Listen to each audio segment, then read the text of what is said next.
How is the new tax bill going to affect artists, creatives, designers, filmmakers? Let's break it down. I'm Adam Leipzig, and I have worked in the creative industries for several decades, and I continue to work with creatives to help my brothers and my sisters work to avoid the financial roller coaster that exists when we are in the creative industry. Now, you hear about creative people, you hear about movie stars that are making $100 million a year, but most creative people don't make money like that. Most creative people make, on average, $150,000 a year, according to the Bureau of Labor Statistics. And in some cases, it might be closer to $60,000 or $70,000 a year if they are in performing arts like theater or dance.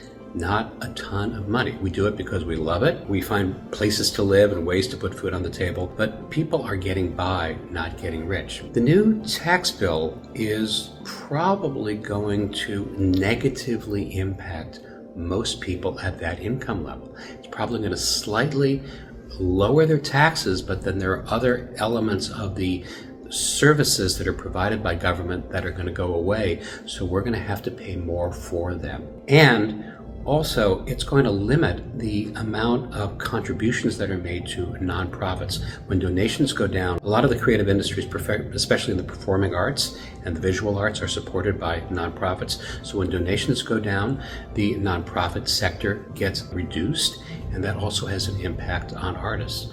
So what does this mean for us right now? It means we got to be careful. It means that we should be pulling ourselves in, tightening our belts, not buying things that we don't need to buy, not taking on debt. Please don't take on debt. Credit cards, they charge like 22% interest. That is dumb. Do not take on credit card debt.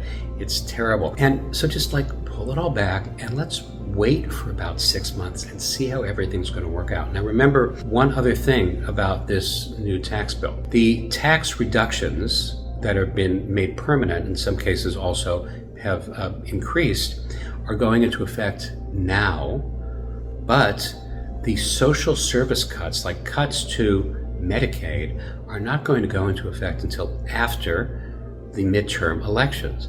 Why is that? Well, the folks in Washington are very self-serving, and they know that if those social service cuts come before the midterm election, after the midterm elections, those social service cuts are going to hurt people, and it might cause voters to rebel and vote against those who voted for this tax bill. But the voters are not even going to feel that until after the midterms, because those cuts don't go into effect until after the midterms. Cynical, yes. Politically, strategically smart, yeah, probably.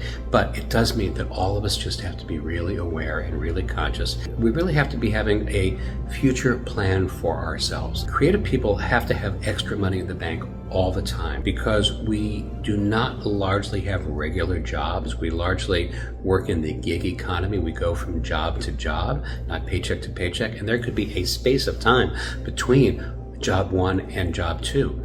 So we have to have extra reserves, and I would say right now you want to have at least 6 months in reserve instead of 3 months, which I might have advocated about 5 years ago. So build up your reserves, stay strong, support each other, because we are all in community. To the extent to which we can help each other and provide services and assistance and knowledge to each other that may not be provided by other means, as those means get taken away from our social fabric, well, let's just create our own social fabric as we go. And let's hang in here together, and let's keep talking about this together, because what happens in policy affects us all. And that means, as we've been saying, creatives, we got work to do. We have the imagination. We've got to show the way.